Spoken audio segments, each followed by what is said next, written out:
আচমকা জল ছাড়া নিয়ে আপত্তি জানিয়েছে রাজ্য সরকার। ডেঙ্গু মোকাবিলায় আগামী বৃহস্পতিবার সমস্ত জেলার আধিকারিকদের সঙ্গে জরুরি বৈঠকে বসছেন পুর ও নগর উন্নয়ন মন্ত্রী ফিরহাদ হাকিম। রাজ্যের মন্ত্রী অখিল গিরির সরকারি আধিকারিকের প্রতি অভব্য আচরণের অভিযোগ নিয়ে রাজ্য রাজনীতি উত্তাল। কলকাতা প্রিমিয়ার ডিভিশন ফুটবল লিগে মোহামেডান স্পোর্টিং এবং ডায়মন্ড হারবার এফসির মধ্যে খেলা 1-1 গোলে অমীমাংসিত। আসছে বিস্তারিত খবরে। বর্ষার মরশুমে বৃষ্টির ঘাটতি থাকলেও নিম্নচাপের দরুন কয়েকদিনের লাগাতার বর্ষণে দক্ষিণ ও উত্তরবঙ্গের বিভিন্ন এলাকা বানভাসী হওয়ার আশঙ্কা দেখা দিয়েছে। ডিভিসি সহ বিভিন্ন বাঁধ থেকে জল ছাড়া শুরু হয়েছে। পাঞ্চেত ও মাইথন জলাধার থেকে গতকাল সকালে জল ছাড়ার পরিমাণ ছিল 75,000 কিউসেক। পাঞ্চেত থেকে 65,000 ও মাইথন থেকে 10,000 কিউসেক জল ছাড়া হচ্ছে বলে আমাদের জেলা সংবাদদাতা তনুশ্রী বন্দ্যোপাধ্যায় জানিয়েছেন। এই পরিমাণ আরও বাড়তে পারে বলে জানিয়েছে কেন্দ্রীয় জল কমিশন। ঝাড়খণ্ডে প্রচুর বৃষ্টিপাতের প্রেক্ষিতে তেনুঘাট জলাধার থেকে প্রচুর পরিমাণে জল ছাড়া হচ্ছে। স্বাভাবিকভাবে পাঞ্চেত জলাধার থেকেও জল ছাড়ার পরিমাণ বাড়বে। নদী অববাহিকা অঞ্চলের বাসিন্দাদের উদ্দেশ্যে কমিশনের তরফে হলুদ সতর্কতা জারি করা হয়েছে।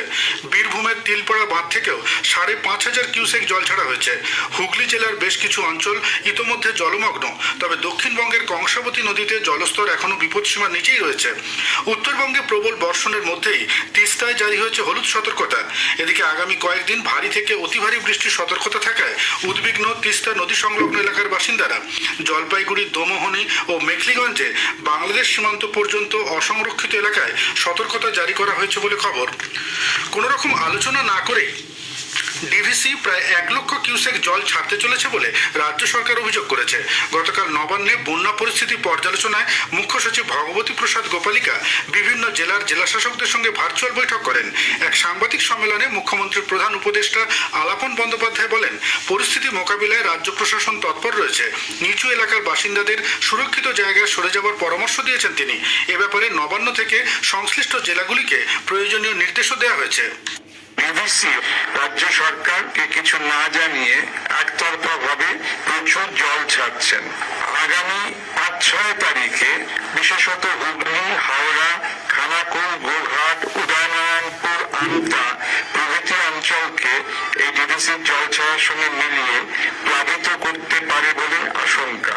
Damodar valley river regulatory committee জানিয়েছেন ডিভিসি ড্যাম থেকে আরো 1 লক্ষ কিউসেক জল ছাড়া হবে, যেটা পশ্চিমবঙ্গের মানুষের জন্য ঘোর বিপজ্জনক হবে বলে রাজ্য সরকারের আশঙ্কা।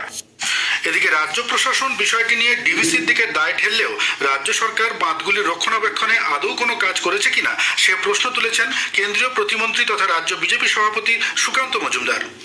কেন্দ্র বলেছে যে আপনাদেরই বাঁধ, আপনারাই মালিক থাকবেন, আপনারা সেগুলোকে শুধুমাত্র দেখে জানান কি অবস্থা আছে, বাঁধগুলো আছে ঠিক নেই কি নেই, তাহলে কেন্দ্র সরকার সেখানে অর্থের সংস্থান করবে এবং আপনারা সেই বাঁধগুলো মেরামতি করবেন।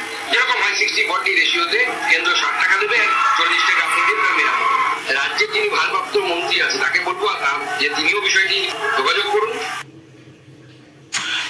সেচ, বিপর্যয় ব্যবস্থাপনা সহ বিভিন্ন বিভাগে কর্মীদের ছুটি বাতিল করা হয়েছে। পাশাপাশি পর্যাপ্ত ত্রাণ মজুদ ও জেলা ও মহকুমা স্তরে কন্ট্রোল রুম চালু করতেও বলা হয়েছে। দুর্যোগের মধ্যে বঙ্গোপসাগরে মাছ ধরার একটি ট্রলার ডুবে গিয়েছে। গতকাল বিকেলে ঘটনাটি ঘটেছে বঙ্গোপসাগরের বাঘেরচরের কাছে। ট্রলারটিতে 14 জন মৎস্যজীবী ছিলেন। পাশে থাকা অন্য ট্রলারের মৎস্যজীবীরা সমুদ্র থেকে 14 জনকে উদ্ধার করেন। প্রত্যেকেই সুস্থ আছেন বলে মৎস্যজীবী ইউনিয়ন সূত্রে জানা গেছে। তবে ডুবন্ত ট্রলারটির কোনো খোঁজ নেই। গতকাল সকালে পাথর প্রতিমার এল প্লট থেকে FB দশভুজা নামের ওই ট্রলারটি ইলিশ ধরতে বের হয়। ট্রলারটি বাঘেরচর থেকে আরও গভীরে মাছ ধরার জাল ফেলার সময় উত্তাল ঢেউয়ের জেরে পাটাতন ফেটে যায়। তারপর হু হু করে জল ঢুকতে থাকে। ডুবন্ত ট্রলার থেকে বাঁচার জন্য সাগরের জলে ঝাঁপ দেয় 14 জন।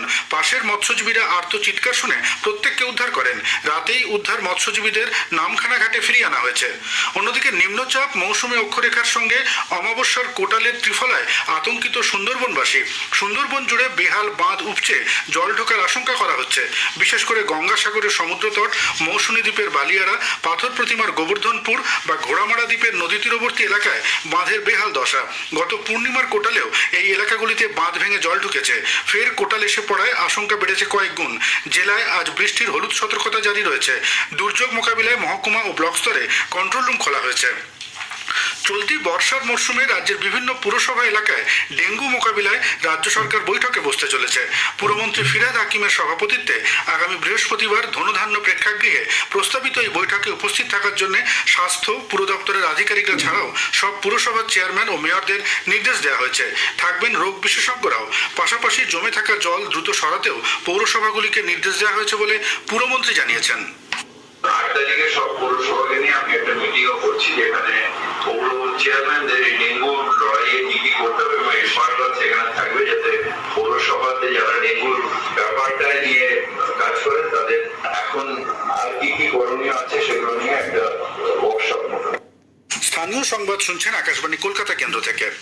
পূর্ব মেদিনীপুরের তাজপুর সমুদ্র সৈকত এলাকায় বেআইনি দখলদার উচ্ছেদ করতে গিয়ে রাজ্যের মন্ত্রী অখিল গিরির অভব্য আচরণের সামনে বন দপ্তরের এক মহিলা আধিকারিককে পড়তে হয়েছে বলে অভিযোগ উঠেছে। সংবাদ মাধ্যমে ছড়িয়ে পড়া ভিডিওতে কারামন্ত্রী ওই আধিকারিককে দেখে নেওয়ার হুমকি দিচ্ছেন বলে দেখা গেছে। জানা গেছে বন দপ্তরের জমি দখল করে অবৈধভাবে দোকান বসানো হয়েছিল। আইন মোতাবেক তাদের সরে যেতে বলা হলে রামনগরের বিধায়ক কারামন্ত্রী অখিল গিরি অভব্য আচরণ করেন, মারধরেরও হুমকি দিয়েছেন বলে অভিযোগ। এর আগেও রাষ্ট্রপতি দ্রৌপদী মুর্মু সম্পর্কে আপত্তিকর মন্তব্য করেছিলেন অখিল গিরি। তৃণমূল কংগ্রেস নেতা কুণাল ঘোষ অখিল গিরির আচরণের তীব্র সমালোচনা করেছেন। এক সাংবাদিক বৈঠকে তিনি বলেন, যেভাবে অখিল গিরি মহিলা অফিসারের সঙ্গে দুর্ব্যবহার করেছেন তা অত্যন্ত দুর্ভাগ্যজনক। দল এই ধরনের বক্তব্যকে সমর্থন করে না।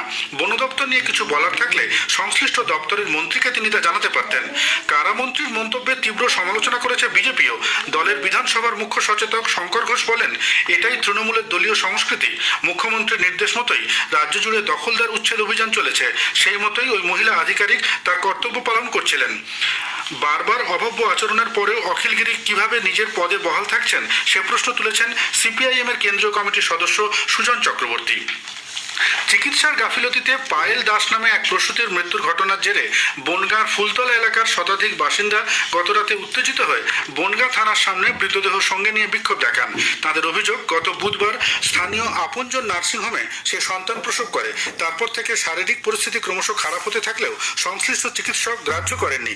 শারীরিক অবস্থার দ্রুত অবনতি হতে থাকায় তাকে শুক্রবার রাতে এসএসকেএম হাসপাতালে স্থানান্তরিত করা হয়। গতকাল সকালে সেখানেই তার মৃত্যু হয়। পায়েলের পরিবারের অভিযোগ, নার্সিংহোমের চিকিৎসক প্রয়োজনীয় ব্যবস্থা না নিয়ে ভুল চিকিৎসা করেছেন। ওই চিকিৎসকের শাস্তির দাবি তুলেছে উত্তেজিত জনতা। তার বিরুদ্ধে থানায় এফআইআর করা হয়। 8 বছর আগের একটি হত্যাকাণ্ডের ঘটনায় হাওড়া আদালত সোনু যাদব নামে এক যুবককে দোষী সাব্যস্ত করে যাবজ্জীবন কারাদণ্ডে দণ্ডিত করেছে। মালিপাঁচঘোড়া থানার ঘুষুড়িতে চায়ের দোকানের বচসাকে কেন্দ্র করে সুনীল যাদব নামে এক ব্যক্তিকে সে লোহার রড দিয়ে মারে। ঘটনাস্থলেই তার মৃত্যু হয়।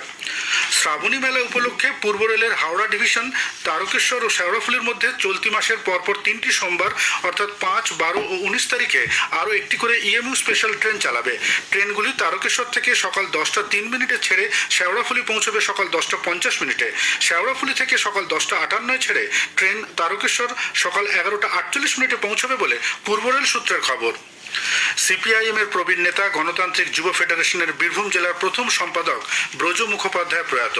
20 বছর বীরভূম জেলা পরিষদের সভাধিপতি ও দুবার সিউড়ির বিধায়ক ছিলেন তিনি। মৃত্যুকালে তাঁর বয়স হয়েছিল 87 বছর। তিনি বার্ধক্যজনিত নানা রোগে ভুগছিলেন। কলকাতার একটি বেসরকারি হাসপাতালে চিকিৎসাধীন ছিলেন। সেখানেই গতকাল দুপুরে তাঁর জীবনাবসান হয়। শহর কলকাতায় কোনো বেআইনি নির্মাণ হচ্ছে না বলে রাজ্যের পুর ও নগর উন্নয়ন মন্ত্রী ফিরহাদ হাকিম জানিয়েছেন। গতকাল পুরভবনে এক সাংবাদিক বৈঠকে তিনি বলেন, বেআইনি নির্মাণ বন্ধে বেশ কিছু নীতি নির্দেশিকা জারি করা হয়েছে। পুরসভার বিল্ডিং বিভাগের ইঞ্জিনিয়াররা পর্যাপ্ত নজরদারি চালাচ্ছেন। তৈরি করা হয়েছে লগবুকও।